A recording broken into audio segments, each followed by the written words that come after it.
Welcome to Stoic Love, where masculinity meets mastery.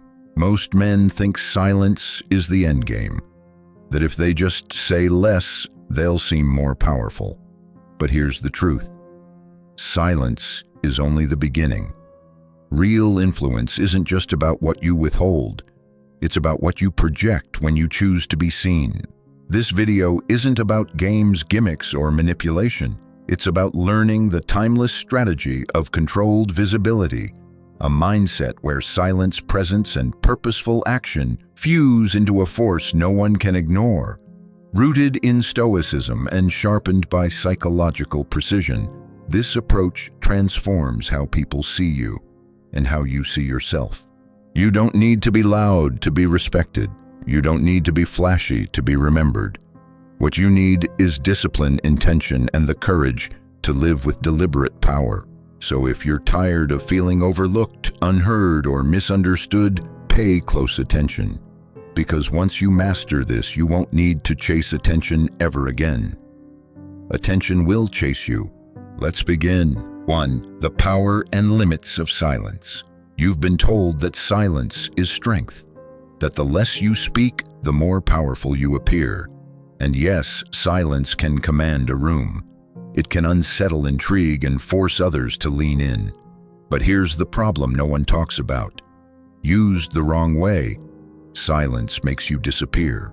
Silence, when rooted in control and intention, becomes a form of emotional gravity. People project their thoughts onto you, wonder what you're thinking, even fear your restraint. This is what makes it powerful. It creates an uncomfortable void others feel compelled to fill. In relationships, arguments, and negotiations, silence shifts power by making others confront themselves. It creates mystery. It demands attention. It protects your energy. But here's the Stoic warning. Even gold, if buried too deep, becomes worthless to those who need it. Silence overused becomes passivity. It becomes a shield that hides your power instead of revealing it. When you never speak, never act, never lead, people stop waiting. They stop caring. Silence turns from strength into absence, and absence fades. So you must ask yourself, is your silence a weapon or is it fear? Stoicism doesn't teach you to retreat. It teaches you to control. Epictetus reminds you, silence is safer than speech, but only when you are the one choosing silence, not when silence chooses you. If you're using it to avoid confrontation, to hide uncertainty, or to escape responsibility, then it's not power, it's paralysis. In the realm of psychology, this is known as reactance. When you remain silent in key moments, others instinctively respond. But if that silence is constant, it loses its edge. It no longer creates anticipation, it becomes neglect. Silence must be a blade you draw with precision, not a cloak you hide beneath. Think of the last time someone made you wonder what they were thinking. The pause, the eye contact, the calm refusal to explain themselves. That's the silence of control. But if they always did that, would you still care? Probably not. Their mystique would erode into indifference. That's the danger. Controlled visibility means you don't just go silent. You go silent on purpose. You know when to hold back and when to strike, when to vanish and when to walk into a room and change its energy. It's not about saying less, it's about choosing when to speak, what to reveal, and how to be remembered.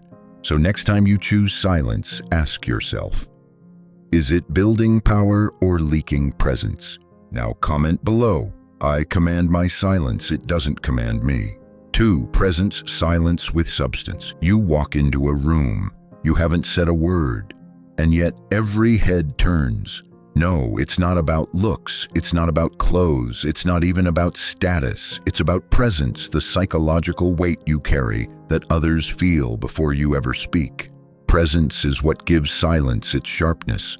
Without presence, silence is hollow. But when your energy is grounded, your eyes are calm, your movements slow and precise, your silence becomes magnetic. People start to wonder, who is he? Why does he feel so certain? Why do I want to know more? This is where most men get it wrong. They chase attention with noise, with over-explaining, with forced charisma. But real influence comes from subtracting, not adding. Marcus Aurelius said it clearly. The soul becomes dyed with the color of its thoughts. Your presence is the outward signal of your inner world. If your mind is chaotic, your energy leaks.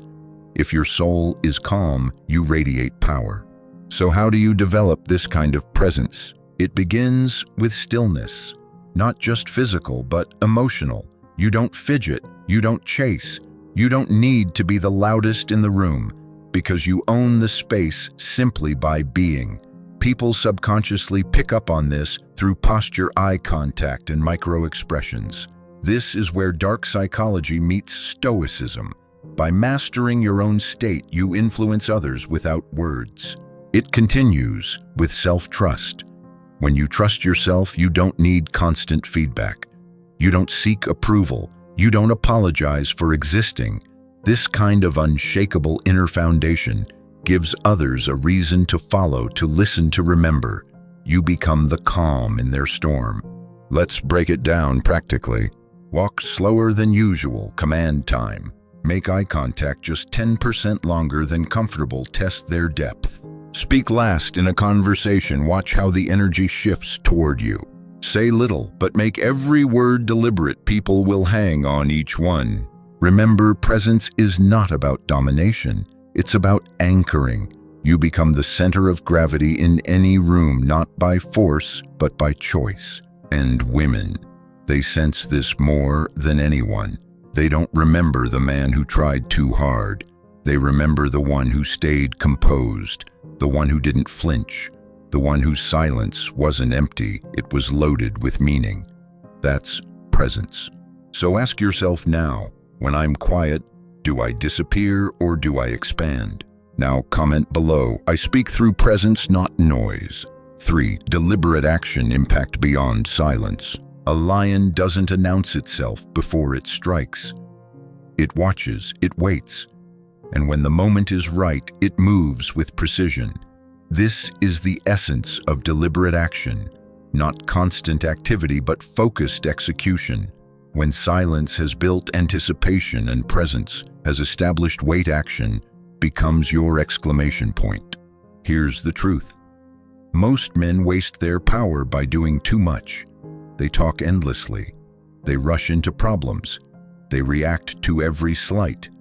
But the man who holds back, who waits until his move matters, is the man others respect, fear, and follow. He's not quiet because he has nothing to say. He's quiet because when he does speak or act, it counts. Marcus Aurelius put it best. Waste no more time arguing what a good man should be. Be one. Stoicism doesn't care for noise. It demands results. And deliberate action is where your values, discipline, and presence converge into influence. A single well-placed gesture can shift the energy of an entire room if it's rooted in mastery. So what does this look like in your life? In an argument, you don't shout, you redirect the conversation with a calm, piercing question that exposes the truth. In business, you don't overpitch, you let your results and body language speak first. In relationships, you don't chase, you take one honest, bold action that reveals your self-respect. These are not dramatic moves. They're precise, minimal, and memorable. This is the principle of behavioral consistency in psychology. People trust what you do over what you say. And when your actions are rare but consistent with who you are, they define your identity in the eyes of others.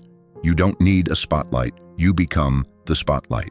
It's also how dark psychology frames influence. People are drawn to the one who acts unpredictably, yet purposefully. You're not impulsive, you're selective. That unpredictability grounded in intent makes you unforgettable. Here's how to practice deliberate action today. Don't reply to everything. Pause. Let silence stretch before you choose to respond. Make one move in your day, just one that aligns with your long-term goal. No noise, just precision. In every interaction, ask, am I acting from purpose or from ego? Because the man who acts from ego needs recognition. The man who acts from purpose, he leaves a legacy. And that legacy is built one intentional move at a time. Now speak out and comment below. I move with purpose, not noise. 4. Perception management, shaping others' views. In every room you walk into, people are already forming opinions. Before you speak, before you act, they're scanning, measuring, judging. But here's the reality. You are not a passive recipient of perception. You are the architect. And the man who understands perception management bends attention like light through glass, calmly, intentionally, invisibly. This is the essence of controlled visibility. You're not chasing validation. You're engineering impact. You're leveraging silence, presence, and precision to design how others experience you, not through manipulation, but through clarity and mastery. Epictetus said, "Do what you must and let them interpret it as they will." But even in letting go, the Stoic man does not act without intention. He does what aligns with his values, but he also understands how humans work. That's what makes perception management so powerful. It blends authenticity with strategic awareness. Let's break this down. In psychology, this is called impression management, the conscious or subconscious shaping of how others perceive you. It's not about acting, it's about choosing the frame. If your silence is paired with strong posture, calm eyes, and purposeful motion, the mind watching you can't help but assign you significance. And dark psychology builds on this further. People are magnetized by contrast and unpredictability. When most men explain, you pause. When most chase you, disengage. When most flood the space with noise, you let your stillness do the speaking. This controlled contrast creates mystery, and mystery is unforgettable. Here are practical ways to manage perception. Body language is your first voice.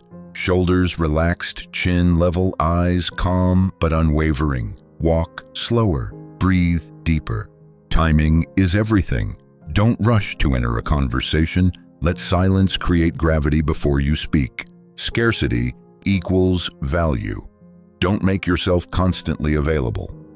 Let your absence amplify your presence. Speak less but anchor more. Say one line that defines your presence. Let others carry it in their minds for hours. Example, a woman challenges you in conversation. Most men defend or argue. You look her in the eye, hold the silence and say, "I see what you're doing." No anger, no defense, just calm awareness. Suddenly you're no longer reacting, you're framing the dynamic. Controlled visibility means people don't just remember what you did, they remember how they felt when you did it. And that emotional imprint is the secret to long-term influence. You're not imposing yourself, you're letting others lean into your energy, your discipline, your mystery. So remember, you don't have to force impact, you just have to control the frame. Because in a world of chaos, the man who shapes perception shapes reality. Now comment below. I shape perception through presence and purpose. 5.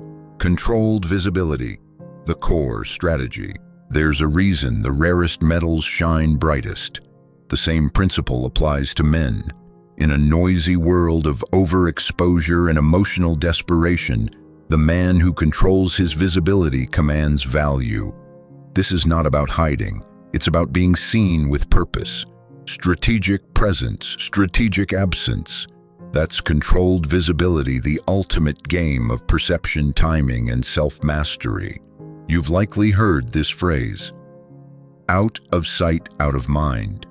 But in truth, the correct version for powerful men is out of reach into memory. When you're always available, always explaining, always visible, you dilute your presence. But when you're strategic about when and how you show up, your value multiplies. You become a rare signal in a sea of static. Controlled visibility isn't passivity, it's calculated impact. The Stoics would call it measured action guided not by impulse, but by intention. Marcus Aurelius said, "Do what you do with purpose and do it without distraction." Controlled visibility embodies this. You don't disappear. You appear when it counts and with undeniable presence. Let's break the two parts of this strategy. 1. Strategic presence. When you appear, make it matter.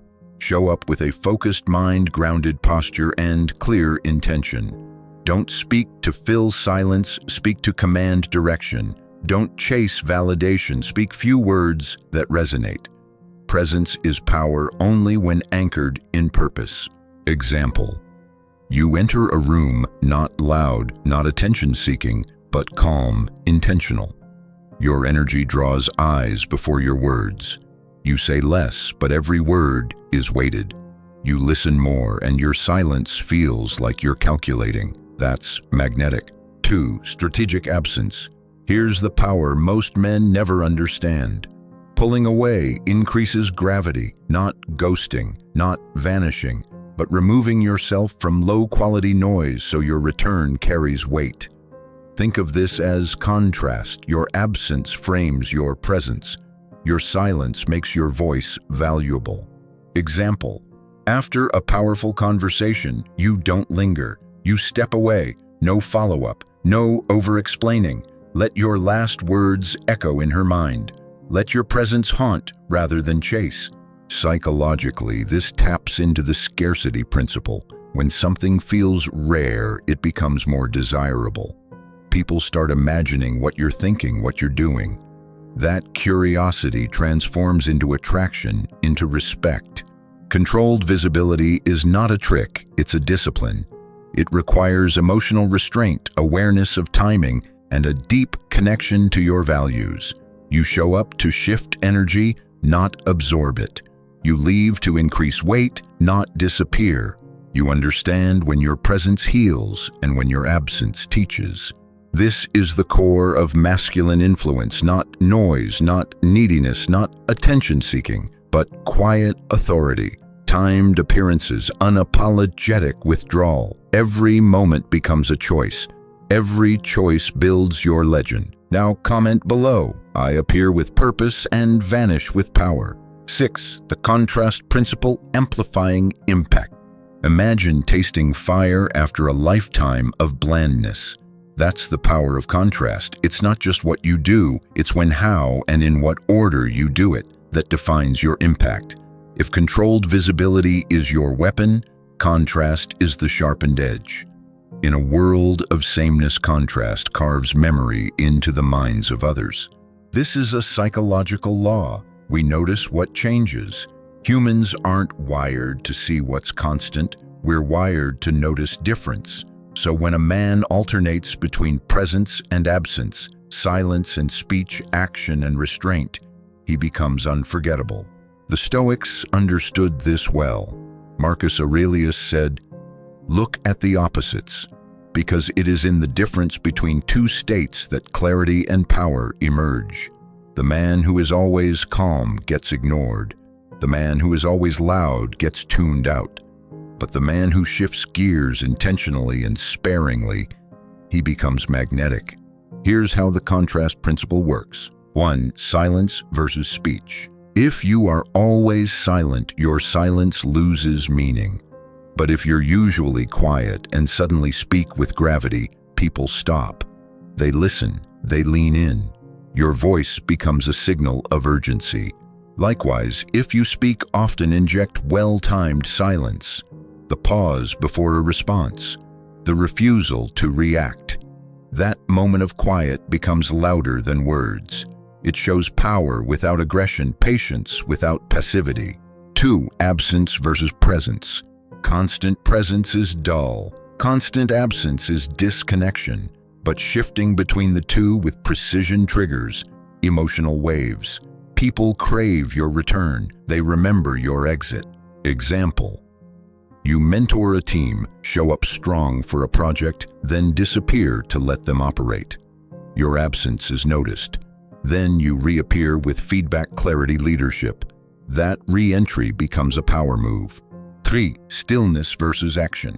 A man who is always still becomes background noise. A man who is always acting becomes exhausting. But the man who is still until action is needed, who then moves with exact precision, he becomes the standard. Think of Bruce Lee's phrase, be water, but be fire too. Shift between the two. That's contrast, that's mastery. Psychologically, this taps into the contrast effect our brains judge value by comparing one state to another. Tversky and Kahneman, 1974. It's not the silence or speech alone that matters, it's the change between them. So how do you use this? Be unexpected. If she expects passivity, act decisively. If she expects pursuit, step back. Be measured. Let silence breathe before you speak. Let presence build before you vanish. Be aware. Understand the emotional rhythm of the room, the person, the moment, and disrupt it. The man who masters contrast is not chaotic. He is composed, strategic. He uses difference as a sculptor uses shadow to reveal form, depth, and meaning. Because in the end, contrast is what makes you remembered. A moment of action after restraint. A word after long silence. A touch after cold absence. These things cut through memory like lightning. Now comment below. My silence speaks louder because I choose when to break it. 7. Self-mastery, the foundation of influence. You cannot command a room if you cannot first command yourself. That's the brutal truth. All strategy, silence, presence, contrast. None of it matters without self-mastery. Without discipline over your impulses, your emotions, your need for approval, you become predictable. And predictability breeds irrelevance. Self-mastery is not perfection. It's not a cold detachment or robotic control. It's awareness in motion. It's choosing your response rather than reacting. It's knowing your own weaknesses and refusing to be ruled by them. The Stoics made this the centerpiece of power. Epictetus said, "No man is free who is not master of himself," and you feel that. In the moments where you don't chase, where you sit in silence not because you're scared, but because you're centered. Where you walk away not to punish, but because your dignity commands it. That's not strategy, that's sovereignty. Self-mastery begins in the mind. You don't start with grand declarations or rituals. You start with intention, mental discipline. The thoughts you entertain shape your emotional state. If you constantly replay insults, doubts, or comparisons, you hand your power to shadows. Instead, you ask, is this in my control? If not, you drop it. If yes, you act. Emotional control. You feel the storm rising, the need to prove, the desire to lash out, the panic when someone pulls away, but you do not obey. You breathe through it, you observe it, and you choose a response aligned with your values, not your ego. Behavioral integrity. You don't make loud claims. You live consistently. You do what you say. You keep your time. You walk your talk. This creates internal congruence, which radiates outward as confidence. Self-mastery creates presence. Why? Because when you're not battling yourself, you become undisturbed. And that is terrifyingly powerful. It allows you to be calm when others react, to stay composed when tension rises, to lead without needing to dominate. Psychologically, this is called self-regulation, Baumeister, 1998. The ability to align behavior with goals, not impulses. It builds what every man secretly craves. Self-trust. You become your own anchor. This is what makes you unshakable in relationships. You no longer over-explain. You don't beg for validation. You're kind, but not nice. Respectful, but not submissive. You make decisions not to be liked, but because they're right. And this inner alignment, it's addictive. People feel it. Women feel it. They see a man who is whole, who is not swayed by chaos or charm, but who stands in the center of his values like a pillar. That's the magnetism no cologne can buy. That's what stays on their mind long after the moment ends. So start small. Track your thoughts. Choose your words. Reflect before you react. Build self-mastery, not as a mask, but as a lifestyle. Every action, every silence, every movement, let it come from you, not your wounds, because once you master yourself, no one else can. Now comment below, I lead because I govern myself first.